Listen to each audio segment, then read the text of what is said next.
El matutino alternativo por Fidelity.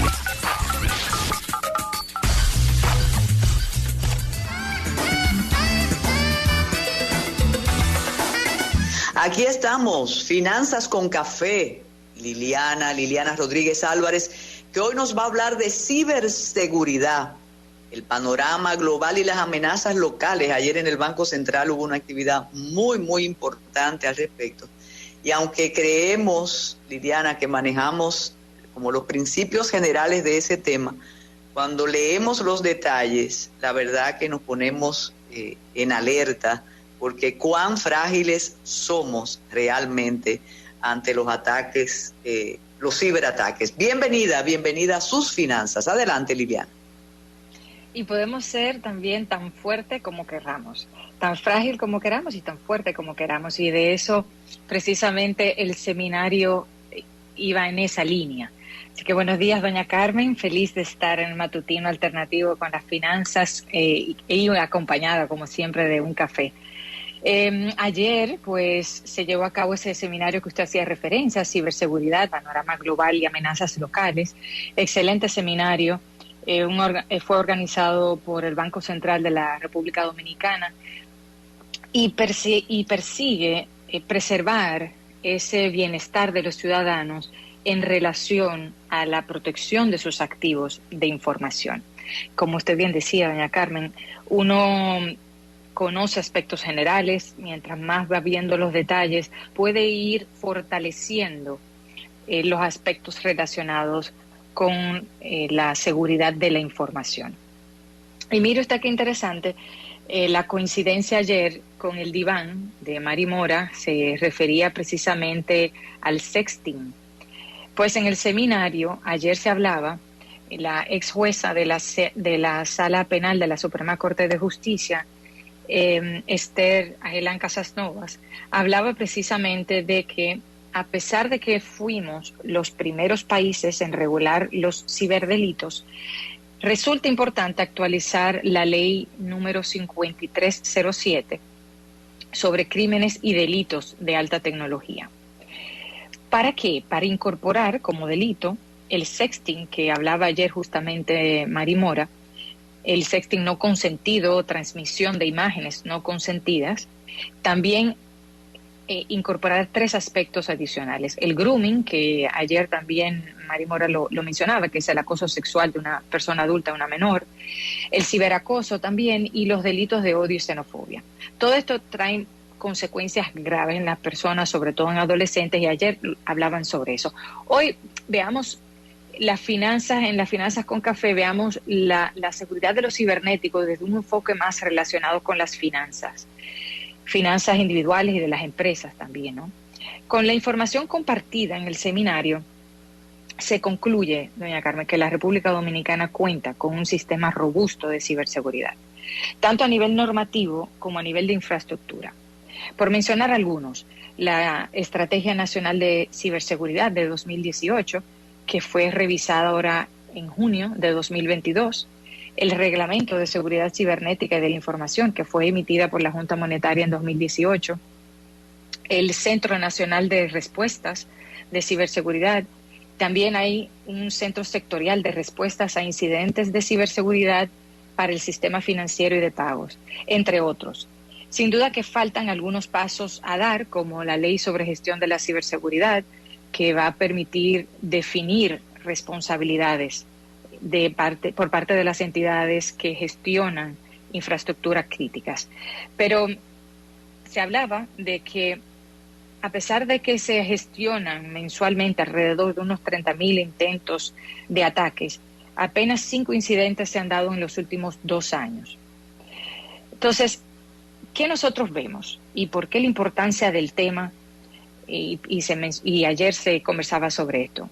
Los ataques entre 2020 y 2021, según FortiGuard Labs, aumentó 600%. 600% aumentó entre 2020 y 2021 los ataques. Así que las amenazas son reales.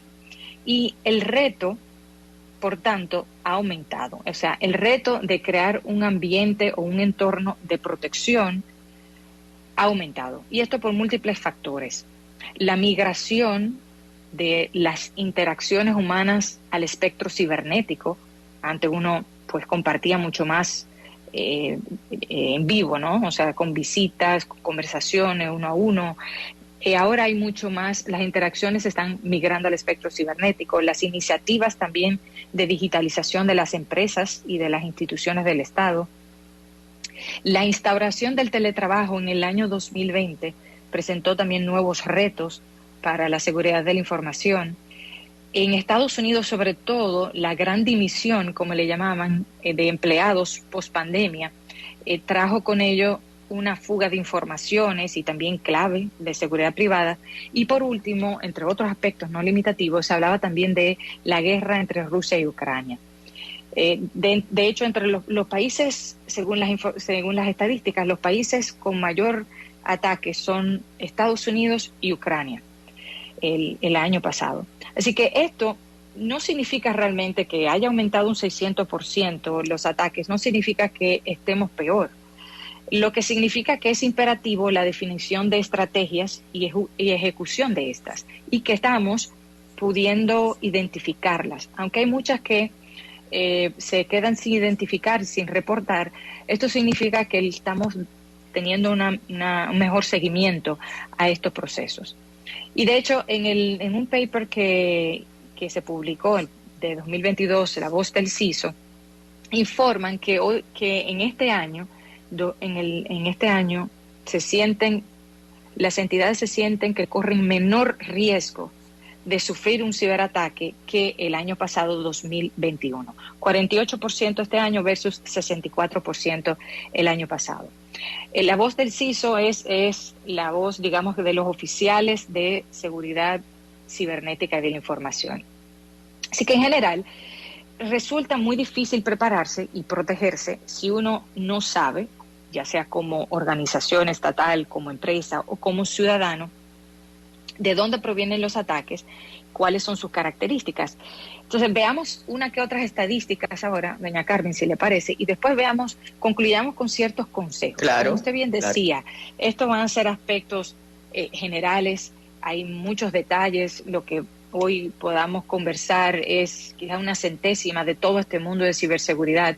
Así que la motivación es a entender este concepto, las implicaciones, a leer sobre ello, ¿no? Pero entremos en temas de características y de dónde provienen también los ataques. Ayer, César Novo, que es consultor técnico del Departamento de Seguridad Cibernética y de la Información del Banco Central, presentaba cuáles eran las 8 mayores amenazas para la ciberseguridad en los próximos 12 meses. Y centrémonos en la principal, que es la amenaza interna a una organización.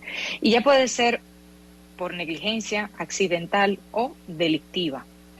Y el 56% de estos oficiales de seguridad cibernética de la información que fueron encuestados, unos 1.400 a nivel mundial, consideran que los errores humanos son representan la mayor vulnerabilidad de una organización frente a un ciberataque.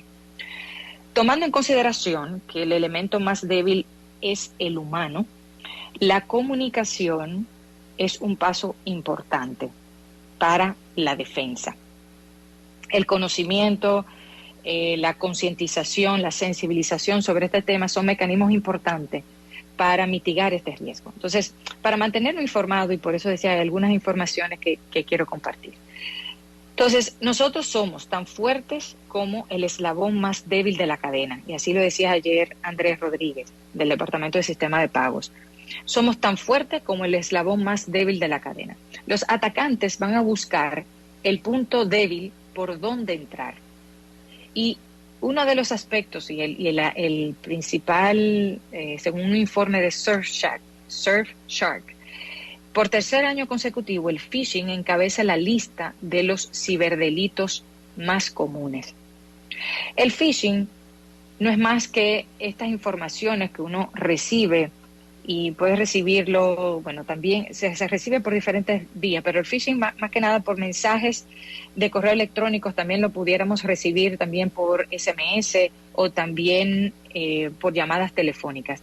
El phishing, cuando uno recibe correos electrónicos, como por ejemplo, hace más de 20 años que existe el phishing, y comenzó precisamente esto por mensajes de correo electrónico que le pedían a empleados de entidades que validaran sus claves y sus usuarios. Entonces, al responder a esos correos electrónicos validando esas informaciones, ya el atacante recibe toda esta información de la clave y de los usuarios. Entonces, con esas informaciones luego pueden acceder a otras informaciones que no necesariamente el target, la meta, es esa persona, sino es la vía por donde entrar. Y aunque el phishing es encabeza la lista de los ciberdelitos, donde se estima que más de 300,000 usuarios fueron afectados en el 2021, es la de menor pérdida de dinero. Representa unos $136 por usuario la pérdida. Sin embargo, es la forma también de entrar y acceder a más informaciones. En la República Dominicana, esas son estadísticas a nivel internacional, en la República Dominicana la mayoría de las denuncias recibidas en DICAT entre octubre de 2021 y marzo de 2022 son estafas vía página web, extorsión vía página web y el phishing. De hecho, en las estadísticas mensuales que se ven de la Dirección de Crímenes de Alta Tecnología de la DICAT, las estafas vía página web pueden llegar a representar el 52% de las denuncias realizadas. También dentro de todas estas denuncias que se han hecho están también la clonación de las tarjetas, que se llama skimming.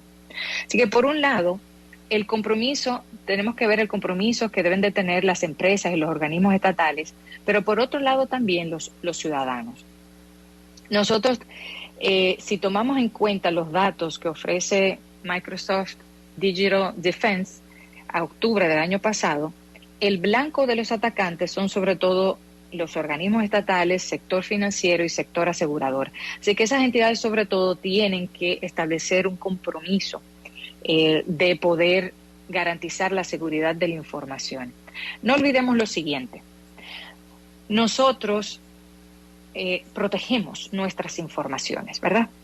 Entonces, nosotros tenemos nuestra información y si nosotros la protegemos, estamos también protegiendo las informaciones de las demás personas de nuestro círculo.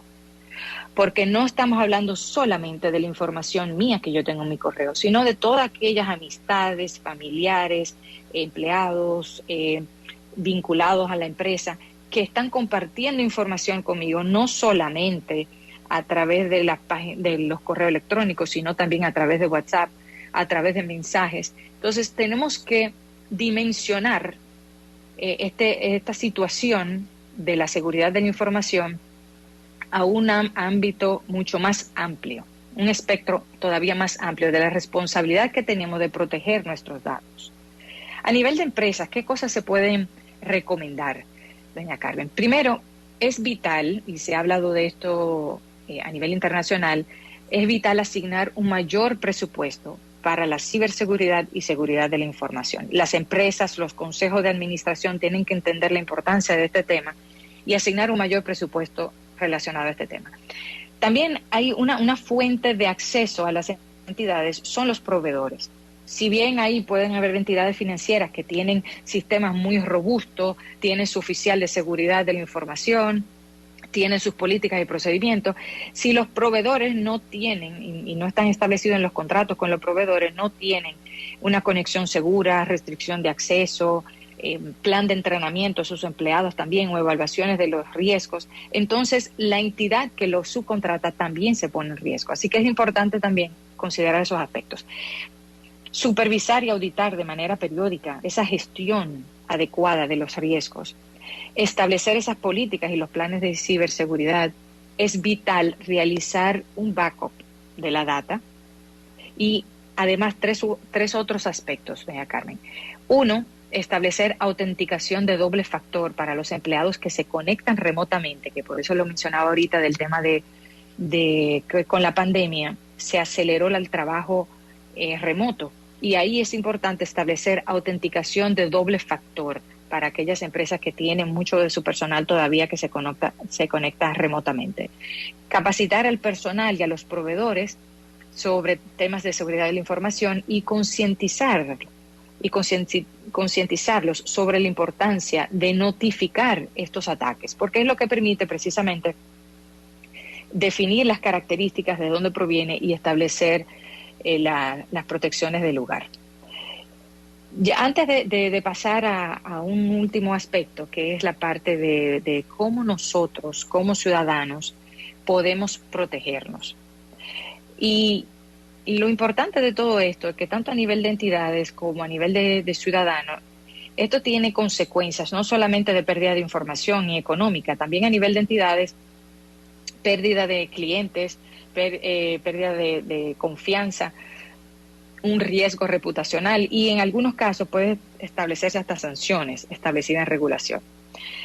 Para temas relacionados con el ciudadano en general o aquellos que son empleados o trabajadores independientes, yo recuerdo un video que Jimmy Kimmel compartió en un programa de él hace ya unos 7 años o así. Yo no sé si usted llegó a verlo, pero interesante fue que Jimmy Kimmel y su equipo salió a la calle en Estados Unidos, paró unas cuantas personas y les preguntaba que cómo definían ellos sus contraseñas y si lo podía compartir. Y curiosamente lo que se vio es que las personas estaban abiertas a compartir su contraseña. Y muy jocoso de ver cómo una de las primeras que se entrevistó se le preguntaba: ¿cómo tú defines tu contraseña? Yo pongo el nombre de mi mascota y el año de mi nacimiento. Sí, no me digas, qué bien, qué bien. ¿Y y cuál es la raza de tu mascota? Le dice la raza, le dice, caramba, ¿y cómo se llama tu mascota? Le da el nombre. Más adelante le dice, mira, ¿y dónde estudiaste? Le da el nombre de la universidad y luego le dicen, ¿qué año te graduaste? O sea que tú naciste tal año. Sí, caramba, ahí en vivo el programa de televisión le dio el nombre de su mascota, le dio el nombre de su fecha de nacimiento y ya automáticamente estaba compartiendo su contraseña. Y más personas así también estaban compartiendo sus contraseñas. Y la implicación que tiene esto es muy, como decía, muy grave. Así que hay muchos aspectos relacionados con la ciberhigiene, que es para tú mantener en tu entorno, tanto en lo que respecta a uno como al entorno, recomendaciones para reducir la posibilidad de ataques. Y entre ellos es, contraseñas robustas. Poner contraseñas que tengan letras, números, signos, puede tener una mayúscula. Entonces, aparte de eso, establecer distintas contraseñas separadas para cada cuenta que nosotros tengamos. Lo ideal no es tener una misma contraseña para todos los tipos de servicios y de aplicaciones que nosotros tengamos. Cambiar las contraseñas cada 3 meses. Lo ideal es no relacionar nuestras contraseñas a cosas personales y que nos relacionen. Ayer precisamente se hablaba de eso y pues se refería a que muchas veces las contraseñas nosotros lo relacionamos con algo personal nuestro, que si nombre de hijo, nombre de mascota, de la música que más nos gusta, la fecha de nacimiento, y pues jocosamente se hablaba ayer de que seguramente ninguno de nosotros de los que estábamos ahí hacíamos eso, que eso era algo de otras personas, pero realmente es muy común. Y es algo que si nosotros lo tomamos en cuenta podemos reducir la posibilidad de ataque. Algunas ocasiones pues nos encontramos con eso mismo, con el nombre de la mascota, el nombre del hijo y luego 0102. Entonces es mucho más fácil hackear y atacar esas cuentas que tienen esas claves de esa forma. Lo ideal es utilizar un doble factor de autenticación. E incluso sugerían en el seminario ayer de habilitar y activar opciones de seguridad en las redes sociales. Como eso es una realidad, las interacciones a través del Internet y de las redes sociales también, pues si tuvieran acceso al celular, pues que se habilitaran opciones de seguridad para que no accedieran a esas informaciones. Lo ideal es tener copias de seguridad de la información, mantener actualizados los dispositivos, no guardar contraseñas en Internet, entender precisamente de lo que hemos estado hablando, estos peligros del phishing y últimos aspectos que le voy a mencionar. Algunas de las cosas es no compartir las claves con nadie, bloquear las computadoras, habíamos hablado en una ocasión en Finanzas con Café de no conectarse al wifi público, al internet público, evitar transferir datos personales o profesionales a través de mensajes que puedan afectarle. Y curiosamente, una de las últimas cosas que sí le voy a mencionar es que uno en la noche, si pudiera apagar los celulares y apagar las computadoras, mejor, porque sobre todo los fines de semana, entre 12 de la noche y 8 de la mañana, por lo regular, es el momento preferido de los atacantes. Entonces, en esos momentos es ideal no dejarlo ni siquiera encendido, sino apagarlo durante la noche. Y por último, algo que nos ayudaría a todos es precisamente que cuando hablamos del tema de ciberseguridad, reportar estas estafas, las extorsiones y otros crímenes de alta tecnología al DICAT de la Policía Nacional, porque eso permitiría ir cada vez más denunciando estas acciones y evitando que personas puedan ser afectados a nivel económico, porque muchas veces cuando accedemos a un enlace, y eso es importante, cuando uno ve mensajes de correo electrónico o mensajes que nos llegan al WhatsApp que no son de un número que nosotros identifiquemos o que no tienen normalmente el formato que nosotros recibimos, parémonos, verifiquémoslos y cuestionemos para no entrarle o darle clic a algo, a un documento que después eso permita que se queden ahí viendo toda la información. Pueden llegar a estar durante 2 meses un atacante ahí sin uno saber. Claro. Así que eso es básicamente, como decía al inicio, doña Carmen, esto es un mundo, es algo que poco a poco podemos volver a conversar sobre ello, pero sí traerle, porque fue excelente seminario ayer, y sí traerle y compartir estas informaciones que ayer se brindaron en el Banco Central.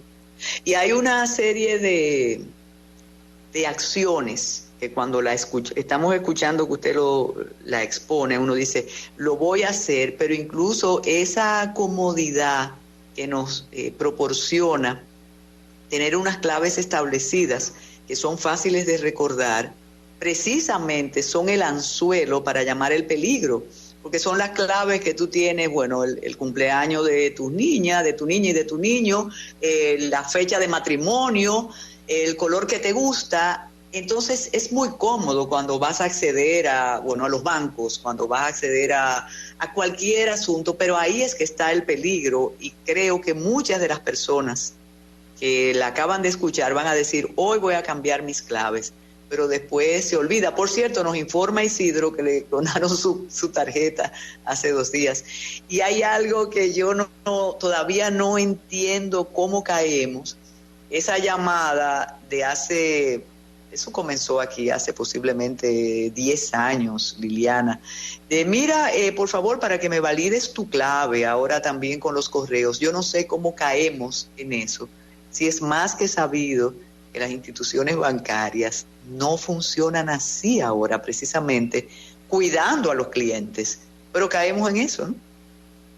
Es curioso, son muchos los esquemas que se dan a través de llamada te piden validar claves o que piden que le dé informaciones. Lo importante con esto en las redes sociales es que hay muchas informaciones en las redes sociales, entonces hay personas que pueden acceder a esa información y cuando te llaman te dicen, mira que tu hijo de nombre tal está en tal sitio y está afectado de salud, yo necesito que tú me transfieras tanto de dinero. Entonces uno en la prisa, puede ser que una persona puede ser que con las prisas pueda pensar que efectivamente eso sea real y le transfiera dinero o que le dé informaciones privadas. Uno tiene que detenerse a validar la veracidad de esas informaciones y de esos pedidos que estén haciendo, porque también incluso se da que disfrazan el número para que uno lo identifique como un número conocido.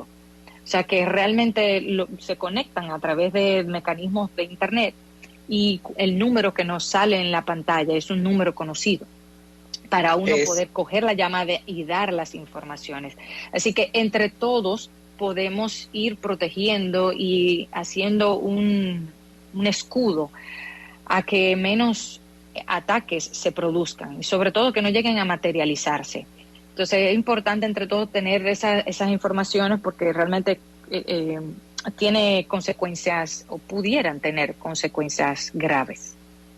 Perfecto, pues vamos a cuidarnos realmente, Liliana, pero si usted oye los comentarios, dice como si fuera lo de las dietas. Cada día digo que las voy a cambiar. Y la verdad, ese es otro detalle importante, Liliana. La verdad que muchas instituciones bancarias tienen un sistema de advertencia. Y a veces uno se sorprende cuando hace una transferencia, incluso uno cree que ellos saben que es desde tu propio aparato, de tu propio instrumento, y ellos te llaman. Te dicen, usted reconoce tal transferencia. Entonces, avanzamos. Muchísimas gracias, Liliana, con Finanzas con Café. Excelente trabajo y sé que la actividad de ayer fue muy, muy productiva. Vamos a hacer una pausa para esperar a Isidro